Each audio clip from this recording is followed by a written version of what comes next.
Well, welcome back to New Zealand. Thank you. I believe you came here for the first time in 2000, just after you released Yellow.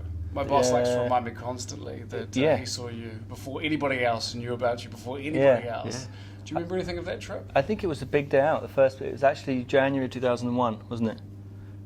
So it was just after Yellow had come out, just after Parachutes had come out, and it was the first stop on the Big Day Out tour, and we landed. I got strip searched at the airport.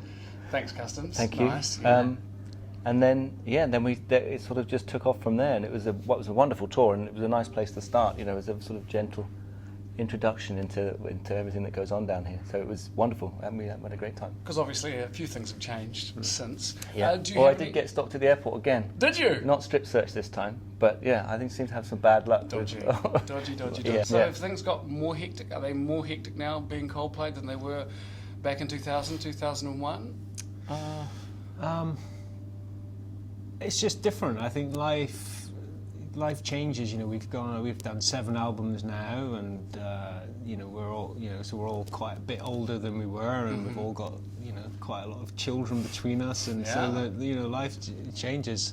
I think life is probably a bit calmer. I mean, you said you described our first trip on the Big Day Out as being a gentle introduction. I mean, I remember it being absolute carnage, to be honest with you. Yeah, it was pretty wild. But I think the logistics of our life are probably a lot more complicated. But our own attitude towards what we do is much more calm. And as Guy says, we're getting older. We can't be burning the candle at both ends anymore. Do you still do it a little bit though? Not that often, to be honest. No, it has to be said. You know, we like the diplomatic answer is that we like to make sure that we're in fighting fit form for the shows. So nice. I think we don't want to. Gone are the days when you can do a hungover show. It's too difficult now. Can you remember your last one? Oh, it's probably a while ago. But yeah, it wasn't something that I good. No, don't look forward to that. So what album did the rock and roll lifestyle kind of die?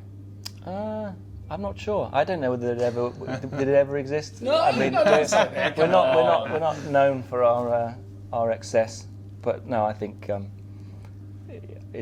I think there's certainly a point at an age you get where the hangovers are worse than the sort of positive effects of the evening. So I think you would say that in terms of alcohol, it's about quality rather than quantity. Definitely, now, right? Absolutely. That's your approach to it. Definitely, get small amounts of better things. Okay. Well, you need to get some wine. There you go. Here. Absolutely. I'm not going to miss Sauv, that out. I'm sure you're aware of the Pinot Noir from Absolutely. Central Otago. Yeah, we're in.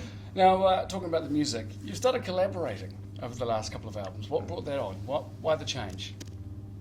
I think for the sake of sort of keeping ourselves interested musically, trying to do new things, trying not to sort of go over and over the same old ways of recording and same sort of habits that we use, because ultimately if you start in the same place, there's only a certain amount of different destinations you can get to. So I think we wanted to try to have different sort of textures on the album, different people's voices, other people who have skills or things that are unique to them that we don't have. And I think it comes from us feeling happy enough that that we can sort of share the.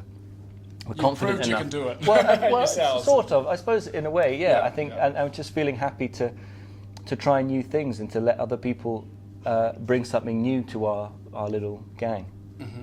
Yeah, touring is obviously quite hard. Is this a career that you would encourage your kids to get into, or were you going to be telling them to maybe look at being an accountant or something along those lines? Well, it depends on, firstly how musical they are, or how it's not a good job to do if you can't play an instrument. No, true. 10,000 hours though. It could be a roadie. It could be a roadie, yeah. That's true.